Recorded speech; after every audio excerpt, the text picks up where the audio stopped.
When a bone breaks, the diagnosis is linear. You see a jagged line, cast it, and heal it. But step into human psychology, and that clear map shatters.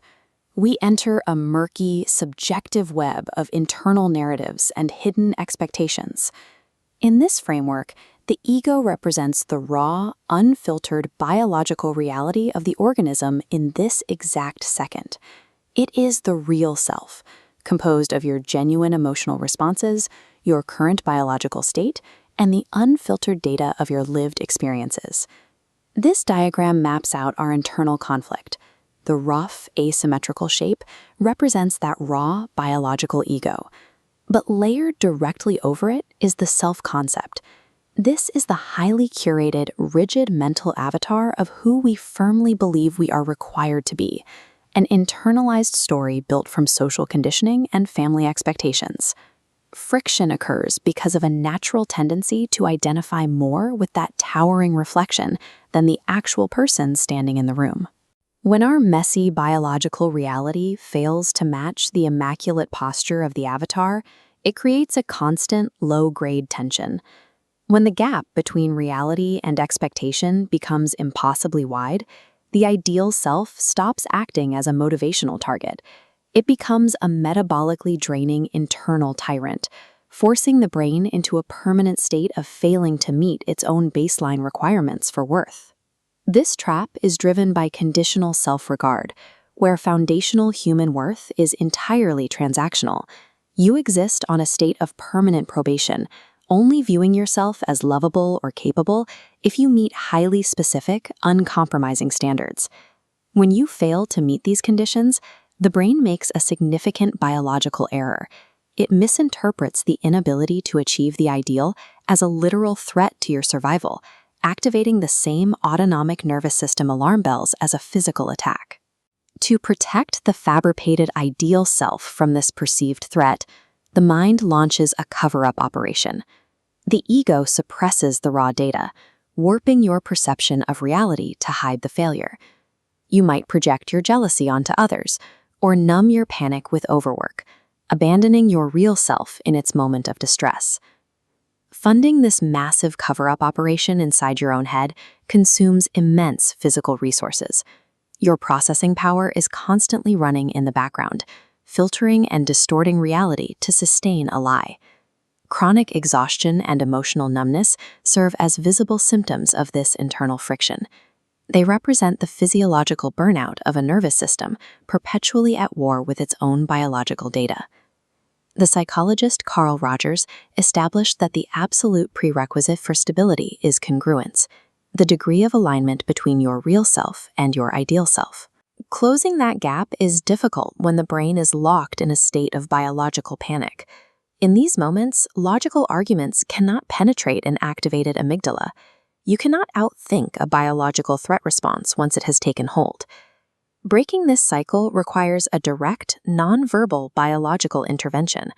A physical gesture of self-compassion, such as resting a hand over your heart or on your cheek, interrupts the brain's default threat response.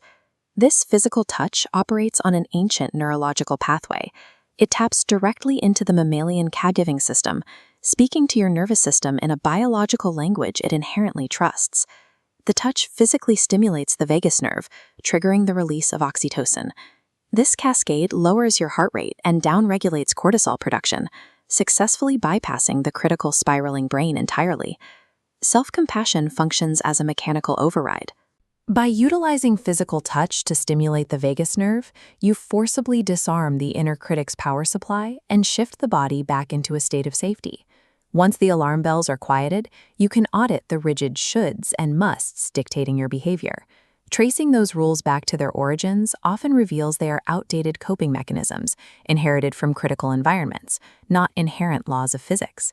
To address these rules, you apply the cognitive tool of acceptance without approval. This requires splitting your observation. You acknowledge the objective reality of a behavior, like procrastinating for 4 hours, without attaching that action to your fundamental identity.